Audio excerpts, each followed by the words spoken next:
Hello friends, അകലെ latest review. Yamini ഋതികയോട് പറയുവാണ്, ഋതിക മോളെ നീ എന്നോട് സത്യം പറയണം. എന്തിനെക്കുറിച്ചാ ചെറിയമ്മേ? അതിന് ഞാനൊന്നും ചെറിയമ്മയോട് മറച്ചു വെച്ചിട്ടില്ലല്ലോ. ഉറപ്പാണോ ഋതിക മോളെ? ഉറപ്പാണ്. എങ്കിൽ എന്നോട് പറ എന്നിങ്ങനെ പറയുമ്പോൾ അംബിക ചൂട് ചായയായിട്ട് അങ്ങോട്ട് വരികയാണ്. ഋതിക മോളെ നീ ഇതുവരെ വന്നിട്ട് ചായ കുടിച്ചില്ലല്ലോ. വേണ്ട അമ്മായി, ഞാൻ ചായ കുടിച്ചിട്ടാ വന്നേ. രാജുവിൻ്റെ അച്ഛൻ വേണുവേട്ടൻ പ്രതാപവർമ്മയെ കാണാനായിട്ട് അങ്ങോട്ട് വന്നുകൊണ്ടിരിക്കുവാണ്.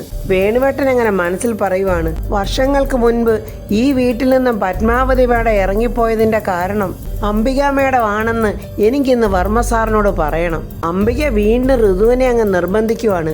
ഋതുമോളെ ചായ കുടിക്ക്, ദാണ്ട ഞാൻ നിനക്ക് വേണ്ടി ഉണ്ടാക്കിയതല്ലേ, ഇതാ ചായ കുടിക്ക് എന്നും പറഞ്ഞ് അംബിക ചൂട് ചായ ഋതികയുടെ കയ്യിലോട്ടങ്ങ് ഒഴിക്കുവാണ്. വേദന കൊണ്ട് ഋതിക അയ്യോ അമ്മേ എന്നിങ്ങനെ വിളിക്കുകയും യാമിനി ചോദിക്കുന്ന എന്തോ ചേച്ചി കാണിച്ചത്? ഋതിക ഇങ്ങനെ വേദന കൊണ്ട് അമ്മേന്ന് വിളിച്ചത് പ്രതാപവർമ്മയുടെ ചെവിയിൽ കേട്ടുകൊണ്ട് ഇങ്ങനെ ഇറങ്ങി വരികയാണ്. വേദന കൊണ്ട് പൊളഞ്ഞോണ്ട് നിൽക്കുന്ന ഋതികയുടെ അടുത്തോട്ട് വന്നിട്ട് പ്രതാപവർമ്മ ഋതികേ എന്നിങ്ങനെ ദേഷ്യത്തിൽ അലറി വിളിക്കുവാണ്. യാമിനി പറയുന്നു, ഋതികമ്മയുടെ കൈ ചെറുതായിട്ട് പൊള്ളിയിട്ടുണ്ട്, ഞാൻ ഐസ് എടുത്തോണ്ട് വരാം. അച്ഛാ എൻ്റെ കൈ, മിണ്ടിപ്പോകരുത് നീ ഇപ്പം എന്താ വിളിച്ചത്? അച്ഛാ അത് അമ്മായി ചൂട് ചായ തന്നപ്പോൾ എൻ്റെ കൈ പൊള്ളിയപ്പോൾ ഞാൻ അറിയാതെ വിളിച്ചു പോയതാ അമ്മയെന്ന്. കൈ പൊള്ളിയാൽ നിനക്കെന്നാടി അമ്മ ഉണ്ടായത്? യാമിനി ഉടനെ ഐസ് കൊണ്ടുവന്ന് ഋതികയുടെ കയ്യിൽ വെച്ചിട്ട് അത് പ്രതാപേട്ട മോടെ കൈ പൊള്ളിയപ്പോഴങ്ങനെ എന്നും പറഞ്ഞ് ആ സമയത്ത് വേണുവേട്ടൻ അവിടെ വന്ന് മറിഞ്ഞു നിൽപ്പുണ്ടായിരുന്നു. വേണു ഇതൊക്കെ കാണുകയും ചെയ്യുന്നുണ്ട്. പ്രതാപൻ അങ്ങോട്ട് കോപത്തിൽ ജ്വലിക്കുവാണ്. ഇവൾക്ക് അമ്മ ഉണ്ടായിരുന്നോ? ഇവളെ അമ്മയാണോ വളർത്തിയത്? ഇതെല്ലാം ചെയ്തു വെച്ചിട്ട് ഒന്നും അറിയാത്തവളെ പോലെ അംബിക പറയുക, പ്രതാപ കൈ പൊള്ളുമ്പോൾ ആരായാലും അമ്മയെന്നല്ല വിളിച്ചു പോകത്തുള്ളൂ.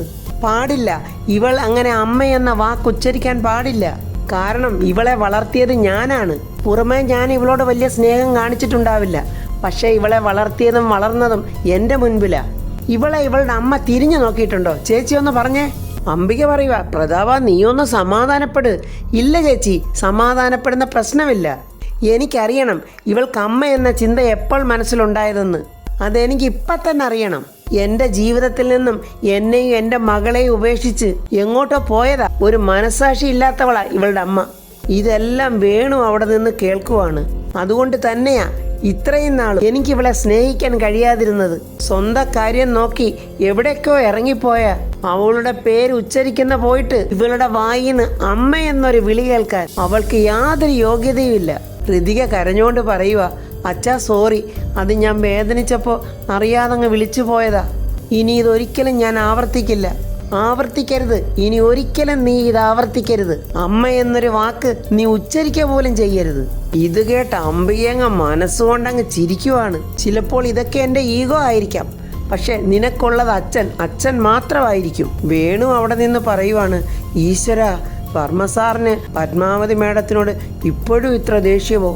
ഇതറിയാതെയാണല്ലോ പത്മാവതി മേഡത്തെക്കുറിച്ച് സംസാരിക്കാൻ ഞാൻ ഇങ്ങോട്ട് വന്നത്. ഇനി ഞാനെങ്ങാനും പത്മാവതി മേഡത്തിൻ്റെ കാര്യം വർമ്മ സാറിനോട് പറഞ്ഞാൽ ഇങ്ങനെയൊന്നും ആയിരിക്കില്ല, ഇതിൻ്റെ 10 ഇരട്ടി ദേഷ്യത്തിലായിരിക്കും എന്നോട് പ്രതികരിക്കുന്നത്. പ്രതാപൻ യാമിനിയോട് പറയുന്നു, യാമിനി ഇവിടെ കൈ പൊള്ളിയെങ്കിൽ നമുക്ക് ഹോസ്പിറ്റലിൽ കൊണ്ടുപോവാം, ഡ്രൈവറോട് കാർ എടുക്കാൻ പറ. വേണ്ട പ്രതാപേട്ട, കിച്ചണിൽ തേനിരിപ്പുണ്ട്, അത് ഞാൻ പുരട്ടിക്കൊടുത്തോളാം, വാ മോളെ എന്നും പറഞ്ഞ് വിളിച്ചോണ്ട് ഋതികയും കൊണ്ട് യാമിനി അങ്ങ് പോവുകയാണ്. പ്രതാപൻ എന്നിട്ട് അംബികയോട് പറയുന്നു, എന്ത് ചെയ്യാനാ ചേച്ചി, അവളെക്കുറിച്ച് ഞാൻ മറക്കാൻ ശ്രമിക്കുമ്പോഴെല്ലാം ആരെങ്കിലും അവളെക്കുറിച്ച് പറഞ്ഞെന്നെ ഓർമ്മിപ്പിക്കും. സാരമില്ലടാ പ്രതാപ, നീ റിലാക്സ് ചെയ്യ്, എനിക്കറിയാം നിന്റെ വിഷമം എന്നിങ്ങനൊക്കെ പറയുമ്പോൾ പ്രതാപൻ വേണുവിനെ അവിടെ കാണുന്നുണ്ട്. ആരാ അവിടെ നിൽക്കുന്നത്? ആരാന്ന്? ദൈവമേ, കണ്ടോ? ഞാനാ സാറേ, വേണു. ആ വേണുവേട്ടനോ? വാ അകത്തോട്ട് വാ. വേണു അങ്ങോട്ട് കയറി വരുന്നത് അംബികയ്ക്ക് അങ്ങോട്ട് തീരെ ഇഷ്ടമാകുന്നില്ല. എന്താ വേണുവേട്ടാ വന്നത്? ഷോ, ഞാൻ അങ്ങനെ ചോദിക്കാൻ പാടില്ലായിരുന്നല്ലോ. വാ വേണുവേട്ടൻ വാ. സാറ് ഡൽഹിയിലൊക്കെ പോയിരിക്കുമായിരുന്നല്ലോ, വന്നപ്പോഴൊന്ന് കാണാമെന്ന് വിചാരിച്ച് വന്നതാ. അതിനെന്താ വേണുവേട്ടൻ വാ, നമുക്ക് സംസാരിക്കാം. ഇല്ലില്ല, ഞാൻ പിന്നെ വരാം. വർമ്മ സാറ് തിരക്കാണെന്ന് തോന്നുന്നു. വേണുവേട്ടാ, ഞാൻ ദേഷ്യപ്പെട്ടത് കണ്ടിട്ടാണെങ്കിൽ സോറി. പെട്ടെന്ന് ഞാൻ ചില കാര്യങ്ങൾ കേട്ടപ്പോൾ അറിയാതെ അങ്ങ് റിയാക്ട് ചെയ്തു പോയതാ. അതെനിക്ക് മനസ്സിലായി സാറേ. ആ സമയത്ത് പ്രതാപൻ ഒരു ഫോൺ വരുന്നു. പ്രതാപൻ പറയുന്നു, എന്ത് തിരക്കാണെങ്കിലും കുറച്ച് സമയം കഴിഞ്ഞ് വിളിച്ചാൽ മതി, ഇവിടെ എൻ്റെ മകളുടെ ഭർത്താവിൻ്റെ അച്ഛൻ വന്നിട്ടുണ്ട്, അപ്പോൾ ഞാൻ കുറച്ച് ബിസി ആയിരിക്കും, ഞാൻ പിന്നീട് വിളിക്കാം എന്നിങ്ങനെ പറയുന്നത് അംബികയ്ക്ക് അങ്ങോട്ട് തീരെ ഇഷ്ടമാകുന്നില്ല. ദീപക് അംബികയോട് പറയുക, മകളുടെ ഭർത്താവിൻ്റെ അച്ഛനോട് സംസാരിക്കുകയാണെന്ന് പോലും എനിക്ക് ചൊറിഞ്ഞു വരുന്നുണ്ട്. അമ്മ, ഇതിപ്പോൾ ഋതികയെ അമ്മാവൻ വഴക്ക് പറഞ്ഞതിൽ സന്തോഷിക്കണോ, അതോ അമ്മായി അമ്മാവനോട് സത്യങ്ങൾ തുറന്നു പറയാത്തതിൽ വിഷമിക്കണോ? എടാ ദീപക്കെ, അച്ഛൻ മകളെ വഴക്ക് പറഞ്ഞതിൽ എന്തിരിക്കുന്നടാ? പ്രതാപൻ കാണിച്ചതേ ഋതികയോടുള്ള ദേഷ്യമല്ല, പത്മാവതിയോടുള്ള അവന്റെ വെറുപ്പാ. അച്ഛനും മകൾക്കും വഴക്ക് പറഞ്ഞ് കേട്ട് ശീലമുള്ളതല്ലേ. യാമിനി പ്രതാപനോട് സത്യങ്ങൾ തുറന്നു പറയാത്തതാ എനിക്ക് വിഷമം. അമ്മേ, നമുക്ക് അമ്മായിയെ വിളിച്ചോണ്ടേ അമ്മാവന്റെ റൂമിലോട്ടങ്ങ് ചെന്നാലോ? എടാ ഇപ്പൊ വേണ്ട, അവനിപ്പോ വലിയ ദേഷ്യത്തില. ഇപ്പോഴങ്ങോട്ട് ചെന്നാലേ ഇടഞ്ഞ കൊമ്പന്റെ അടുത്തോട്ട് ചെല്ലുന്ന പോലെ. അതിഥിയായി മകളുടെ ഭർത്താവിന്റെ അച്ഛൻ വന്നിരിക്കുവല്ലേ. ഭാര്യയുടെ ഓർമ്മയിൽ നീർന്ന പ്രതാപന്റെ മനസ്സൊന്ന് തണുക്കട്ടെ. അപ്പൊ തണുത്ത് കഴിഞ്ഞിട്ട് എന്ത് ചെയ്യും അമ്മേ? എടാ, തണുത്ത് കഴിയുമ്പോഴേ നമുക്ക് എരിതീയിലോട്ട് എണ്ണ അങ്ങോട്ടങ്ങ് ഒഴിച്ചു കൊടുക്കാം. രാജുവിൻ്റെ അച്ഛൻ ഇപ്പോൾ ഇവിടെ വന്നിട്ടുണ്ടല്ലോ, ആദ്യം നമുക്ക് അയാളെ കുറച്ച് വെള്ളം കുടിപ്പിക്കാം. യാമിനിയും ഋതികയും കൂടെ വേണുവിനെ വിളിച്ച് ഡൈനിങ് ടേബിളിൻ്റെ അടുത്തോട്ട് കൊണ്ടുവരുന്നുണ്ട്. വേണുവേട്ടൻ ഇരിക്ക്, എന്തെങ്കിലും കഴിക്കാമെന്ന് യാമിനി പറയുമ്പോൾ, അയ്യോ വേണ്ട, ഞാൻ കഴിച്ചിട്ടാ വന്ന്. ഋതിക ചോദിക്കുന്നു, അല്ല വേണുവെങ്കിൽ എന്താ പ്രത്യേകിച്ച് ഇപ്പം ഇങ്ങോട്ട് വന്ന്? പ്രത്യേകിച്ച് എന്തെങ്കിലും കാര്യം ഉണ്ടായിട്ടാണോ? പ്രത്യേകിച്ച് കാരണമൊന്നും ഉണ്ടായിട്ടല്ല, വർമ്മ സാറിനെ ഒന്ന് കാണാമല്ലോ എന്ന് വിചാരിച്ച് വന്നതാ. ഋതിക മേഡത്തിന്റെ കൈയുടെ പൊള്ളലിപ്പോൾ എങ്ങനെയുണ്ട്? വേദനയുണ്ടോ? കുഴപ്പമില്ല വേണുവെങ്കിലെ, അതിപ്പോൾ ചെറിയമ്മ തേൻ പുരട്ടി തന്നപ്പോഴേ മാറുകയും ചെയ്തു. എന്നാൽ ഞാൻ ഇറങ്ങട്ടെ എന്ന് പറയുമ്പോൾ പ്രതാപൻ പറയുന്നു, അതെന്തൊരു പോക്കാ, അത് പറ്റില്ല, ഇവിടെ ഇരിക്ക്, എന്തെങ്കിലും കഴിച്ചിട്ടേ പോകാൻ പറ്റത്തുള്ളൂ. അയ്യോ കഴിക്കാനൊന്നും വേണ്ട, എന്നാലൊരു ചായയെങ്കിലും ആകാം. യാമിനി പെട്ടെന്ന് ചായ എടുക്ക്. അങ്ങനെ പ്രതാപൻ വേണുവിനെ സ്നേഹപൂർവ്വം ക്ഷണിച്ച് അകത്തെ ചെയറിൽ കൊണ്ടിരുത്തുന്നുണ്ട്. ആ സമയത്ത് രാജുവും ശേഖറും അങ്ങോട്ട് വരുന്നു. രാജു ചോദിക്കുന്നു, അല്ല അച്ഛനെന്താ ഇവിടെ ഈ സമയത്ത്? അതെന്താ രാജു അങ്ങനെ? വേണുവേട്ടൻ എന്താ ഇങ്ങോട്ട് വരാൻ പാടില്ലെന്നുണ്ടോ എന്ന് പ്രതാപൻ ചോദിക്കുന്നു. പുറത്തൊക്കെ ആളുകൾ എന്തു പറയുന്നു എന്ന് ചോദിക്കുമ്പോൾ ശേഖർ പറയുന്നുണ്ട്, അവരെല്ലാരും ചേട്ടനെ കണ്ട് സംസാരിക്കാൻ വെയിറ്റ് ചെയ്യുവാണ്. ഞാൻ വേണുവേട്ടനോട് സംസാരിച്ചിട്ട് അങ്ങോട്ട് വരാം. അവിടോട്ട് അംബികയും മോനും വരുന്നുണ്ട്. ദീപക്ക് പറയുക, അവിടെ കയ്യിലേതായാലും ചൂട് ചായ ഒഴിച്ചത് ഏതായാലും നന്നായി, ബാക്കി പണിയൊക്കെ അമ്മ ഇവിടെ കൊടുക്കണം. നീ വാടാ മോനെ, ബാക്കിയൊക്കെ അമ്മ ചെയ്യുന്ന നീ കണ്ടോ. പ്രതാപൻ അങ്ങനെ വേണുവിനോട് കുശലാന്വേഷണങ്ങളൊക്കെ ചോദിക്കുന്നു. ശ്രീലക്ഷ്മി എങ്ങനെ ഇരിക്കുന്നു, അവളുടെ പഠിത്തമൊക്കെ എങ്ങനെ പോകുന്നു, അതിനെല്ലാം വേണു മറുപടിയും പറയുന്നുണ്ട്. അംബിക ചോദിക്കുക, പ്രതാപ നിങ്ങൾ ചായ കുടിക്കുമായിരുന്നോ? അതെ ചേച്ചി ഇങ്ങോട്ടിരിക്കുക. അയ്യോ ഞാൻ ഇരിക്കുന്നില്ലടാ, ഞാൻ ഇവിടെ നിന്നോളാം, നിങ്ങൾ സംബന്ധക്കാർ സംസാരിച്ചിരിക്കേ. അംബികയുടെ ഒരാക്കലാണത്. അംബിക മനസ്സിൽ പറയുക, നീ അല്ലാതെ വേറെ ആരെങ്കിലും ഇവനെയൊക്കെ വീട്ടിൽ പിടിച്ച് കയറ്റിയിട്ട് സംസാരിക്കുമോ? അംബികയോടനെ, വേണുവേട്ട ഒരു കാര്യം ഞാൻ വേണുവേട്ടനോട് ചോദിക്കണമെന്ന് വിചാരിച്ചിരിക്കുമായിരുന്നു. അന്ന് നിങ്ങളുടെ വീട്ടിലെ പൂജയ്ക്ക് വന്ന ആ സ്ത്രീ ആരായിരുന്നു? ഓർക്കാപ്പുറത്തുള്ള ആ ചോദ്യം കേട്ട് വേണു ഒന്ന് ഞെട്ടുന്നുണ്ട്. ഏത് സ്ത്രീയാ അംബിക മാഡം? അന്നേ പൂജ നടന്നപ്പോൾ ഗസ്റ്റായിട്ടൊരു സ്ത്രീ വന്നിരുന്നില്ലേ, ആ സ്ത്രീയെക്കുറിച്ചാ. എവിടെയോ കണ്ടു പരിചയമുള്ള ഒരു മുഖമായിരുന്നു അത്. ഞാൻ എവിടെയാ അവരെ കണ്ടതെന്നുള്ള ഒരു ഓർമ്മ അങ്ങോട്ട് കിട്ടുന്നില്ല. പ്രതാപനുടനെ ചോദിക്കുന്നു, അത് ചേച്ചി അന്ന് പൂജയ്ക്ക് പോയിരുന്നോ? ഞാൻ പോയിരുന്നു പ്രതാപ, നീ ഇവിടെ ഇല്ലായിരുന്നല്ലോ, അപ്പോൾ ഞാൻ അറിഞ്ഞു കേട്ടെന്ന് പോയതാ. നീ ഇവിടെ ഇല്ലാത്തപ്പോൾ രാജുവിന്റെ വീട്ടിൽ എന്തെങ്കിലും നടക്കുമ്പോൾ ഞാൻ വേണമല്ലോ പോകേണ്ടത്. അതെന്തായാലും നന്നായി ചേച്ചി. അല്ല അതാരായിരുന്നു വേണുവേട്ട? അംബിക വിടുന്ന പാടില്ല. അതും മീര മാഡം. മീരയോ? പ്രതാപൻ ചോദിക്കുന്നു, വേണുവേട്ടൻ്റെ ഫാമിലി ഫ്രണ്ട് ആയിരിക്കും അല്ലേ?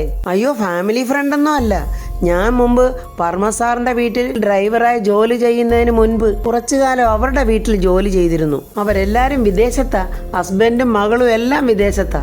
മീര മാഡം അവരുടെ സ്ഥലവും വീടും ഒക്കെ ആയിട്ടുള്ള കച്ചവടത്തിന് വേണ്ടി വന്നതാ. ഇടയ്ക്ക് നമ്മളുടെ വീട്ടിലും വരാറുണ്ട്. രാജു പെട്ടെന്ന് പറയുക, അത് വർമ്മ സാറേ, മീര മാഡത്തിന് പണ്ടൊരു ആക്സിഡന്റ് ഉണ്ടായപ്പോൾ രക്ഷിച്ചത് ഋതിക മാഡമാ. അന്ന് ഹോസ്പിറ്റലിൽ കൊണ്ടുപോയതൊക്കെ ഋതിക മാഡമാണ്. അങ്ങനെ ഇവര് തമ്മിൽ ഒരു പരിചയമുണ്ട്. പെട്ടെന്ന് അംബിക ഋതികയോട് ചോദിക്കുക, അല്ല ഋതികയെ, ഈ മീര മാഡത്തിന്റെ ഫോട്ടോ വല്ലതും നിന്റെ കയ്യിലുണ്ടോ? അത് കേട്ട് വേണു ആകെ ഞെട്ടിത്തരിച്ചിരിക്കുവാണ്. ദൈവമേ, ഋതിക മാഡത്തിന്റെ കയ്യിലെങ്ങാനും ഫോട്ടോ ഉണ്ടെങ്കിൽ അതിവിടെ കാണിച്ചാൽ നടക്കാൻ പോകുന്ന ഭവിഷ്യത്തോർത്ത്. ഋതിക മോളെ, ഫോട്ടോ ഉണ്ടെങ്കിലേ അത് പ്രതാപനെ ഒന്ന് കാണിക്കി. എന്നിട്ട് അംബിക ഒരു വല്ലാത്ത ചിരി, ഒരു കൊലച്ചിരി പോലെ അവളിങ്ങനെ ചിരിക്കുന്നുണ്ട്. ആ മീര മേഡം പണ്ട് ഈ നാട്ടിലുണ്ടായിരുന്നാന്ന് പറയുമ്പോഴേ അപ്പോൾ പ്രതാപൻ അറിയാതിരിക്കില്ലല്ലോ. ഇല്ലമ്മായി, എൻ്റെ കയ്യിൽ അങ്ങനെ ഫോട്ടോ ഒന്നുമില്ല. പ്രതാപൻ ഉടനെ പറയും, അതൊക്കെ പോട്ടെ, മറ്റൊരു പ്രധാനപ്പെട്ട കാര്യം എനിക്ക് നിങ്ങളോടൊക്കെ പറയാനുണ്ട്. നിങ്ങൾക്കറിയാമല്ലോ, കാവിലെ ഉത്സവം നടക്കാറായി. അപ്പോൾ ഈ പ്രാവശ്യത്തെ കാവിലെ ഉത്സവത്തിന് നേരം കുറിക്കണം. എല്ലാ ചടങ്ങുകളും നല്ല ഗംഭീരമായിട്ട് നടത്തണമെന്ന് എനിക്ക് ആഗ്രഹമുണ്ട്. ഈ വർഷത്തെ കാവിലെ ഉത്സവത്തിന് രാജുവും രാജുവിൻ്റെ കുടുംബവും എല്ലാവരും ഉണ്ടായിരിക്കണം. നിങ്ങളായിരിക്കും ഞങ്ങളുടെ മുഖ്യ അതിഥികൾ. ഇത് കേട്ട് ഋതിക അങ്ങ് സന്തോഷിക്കുവാണ്. അംബികയും മോനും കടന്തല് കുത്തിയ പോലെ മുഖം വീർപ്പിച്ച് വല്ലാതെ ഇങ്ങനെ ദേഷിച്ച് നിൽക്കുന്നു. വേണു പറയുക, അയ്യോ വർമ്മ സാറേ, ഈ മുഖ്യ അതിഥികളെന്നൊക്കെ പറയുമ്പോൾ അത് വേണുവേട്ട, നമ്മളിപ്പോൾ സംബന്ധക്കാരായില്ലേ, അതുമായി ബന്ധപ്പെട്ട ചില ചടങ്ങുകൾ ഉണ്ടെന്ന് കരുതിക്കോളൂ. അതേ വേണുവേട്ട, അത് അങ്ങനെ തന്നെയാ വേണ്ടതെന്ന് ശേഖറും യാമിനിയും ഒരുപോലെ പറയുവാണ്. യാമിനി സന്തോഷത്തോടെ പറയുക, കഴിഞ്ഞ തവണത്തേക്കാളും നമുക്ക് ഇപ്രാവശ്യം ഗംഭീരമാക്കണം. അംബിക യാമിനിയെ ഒന്ന് തുറിച്ചു നോക്കുന്നുണ്ട്. ഇരിയടി, നിനക്ക് ഞാൻ വെച്ചിട്ടുണ്ടടി എന്ന ഭാവത്തിൽ. രാജു ചോദിക്കുക, വർമ്മ സാറേ, ഈ കാവിലെ ഉത്സവത്തിന് ഞങ്ങളൊക്കെ വരേണ്ട ആവശ്യമുണ്ടോ? ഉണ്ട് രാജു. വർമ്മ വേണുവിനോട് പറയുന്നുണ്ട്, ഋതികയുടെയും രാജുവിൻ്റെയും കല്യാണം കഴിഞ്ഞതിന് ശേഷം ആദ്യം നടക്കുന്ന ഉത്സവമാണ്, അതുകൊണ്ട് നമുക്കിത് ഗംഭീരമാക്കണം. വേണുവേട്ടനും കുടുംബവും തീർച്ചയായിട്ടും വരണം. വരും വർമ്മ സാറേ, ഞങ്ങൾ തീർച്ചയായിട്ടും വരും എന്നും പറഞ്ഞ് വേണു അവിടെ യാത്ര പറഞ്ഞു പോവുകയാണ്. പുറത്തോട്ട് വന്ന വേണുവിൻ്റെ ഫ്രണ്ടായ രാമകൃഷ്ണനെ വിളിച്ച് സങ്കടങ്ങളൊക്കെ പറയുവാണ്. എടോ എന്താ കാര്യം പറ. എടോ, ഞാൻ ആകപ്പാടെ ഒരാശയക്കുഴപ്പത്തിലാടോ. തനിക്കറിയാവല്ലോ രാജുവിൻ്റെയും ഋതിക മേഡത്തിൻ്റെയും നടക്കുന്ന പ്രശ്നങ്ങളൊക്കെ. എനിക്കത് അറിയാവുന്നതല്ലേ, അതിന് ഇപ്പോഴെന്ത് പറ്റി, അത് നീ പറ. അംബിക മേഡത്തിൻ്റെ ശല്യം ഒഴിവാക്കാനായി വർമ്മ സാറിൻ്റെ ഭാര്യ പത്മാവതി മേഡത്തെക്കുറിച്ചുള്ള കാര്യം പറയാൻ, പത്മാവതി മേഡത്തെക്കുറിച്ചുള്ള സത്യങ്ങൾ, പണ്ട് പത്മാവതി മേഡം ഈ വീട്ടിൽ നിന്ന് ഇറങ്ങി പോകാനുണ്ടായ കാരണം അംബിക മേഡം ആണെന്ന് പറയാൻ ഞാനിവിടെ വർമ്മ സാറിൻ്റെ വീട്ടിൽ വന്നു. എന്നിട്ട് താനത് പറഞ്ഞോ? ഇല്ലടോ, പറയാൻ പറ്റിയില്ല. ഇവിടുത്തെ സാഹചര്യങ്ങൾ അതിന് ശരിയല്ലായിരുന്നു. എടോ, താൻ ടെൻഷൻ അടിക്കാതിരിക്കേ. ടെൻഷനൊന്നും അല്ല രാമകൃഷ്ണ, വർമ്മ സാർ എന്നെ അവിടുത്തെ കുടുംബക്ഷേത്രത്തിലെ ഉത്സവത്തിന് വിളിച്ചിരിക്കുക. അതിനെന്താ താൻ സന്തോഷത്തോടെ പോയിട്ട് വാ. അത് അംബിക മേഡോട് എന്തെങ്കിലും പ്രശ്നം ഉണ്ടാക്കുമോ എന്നറിയില്ല. എടോ, എല്ലാ വീട്ടിലും എത്ര സമ്പത്തും സമാധാനവും ഉള്ള വീട്ടിലായാലും ഇങ്ങനെ ഒരെണ്ണം അവിടെ പിറക്കും. താൻ അതൊന്നും കാര്യമാക്കണ്ട. വർമ്മ സാറ് തന്നെ ക്ഷണിച്ചതല്ലേ, താൻ സന്തോഷത്തോടെ ചെല്ല്. പിന്നെ രാജുവിൻ്റെ ഋതികയുടെ കാര്യം അത് താൻ വിഷമിക്കണ്ട, നമുക്ക് നോക്കാവടോ. അവർ തങ്ങളിൽ പിരിയേ ഒന്നുമില്ല. അവർ സ്നേഹത്തോടെ സന്തോഷത്തോടെ ഒരുപാട് നാൾ ജീവിക്കും. താൻ സന്തോഷമായിട്ടിരിക്കടോ. രാജുവിനാണെങ്കിൽ ഇരുന്നിട്ടൊരു ഇരിക്കപ്രതിയില്ല. ഈ കാവിലുത്സവത്തിന് എന്തോ പ്രത്യേകതയുണ്ടെന്ന് തോന്നുന്നല്ലോ. എന്തിനായിരിക്കും ഇങ്ങനെ വിളിക്കുന്നത്? ദൈവമേ, എന്തെങ്കിലും പ്രത്യേകിച്ച് ആചാരം വല്ലോ ഇനി എന്നെക്കൊണ്ട് ചെയ്യിക്കുമോ എന്നിങ്ങനെ വിചാരിച്ചുകൊണ്ടിരിക്കുമ്പോൾ ഋതിക അങ്ങോട്ട് വരുന്നുണ്ട്.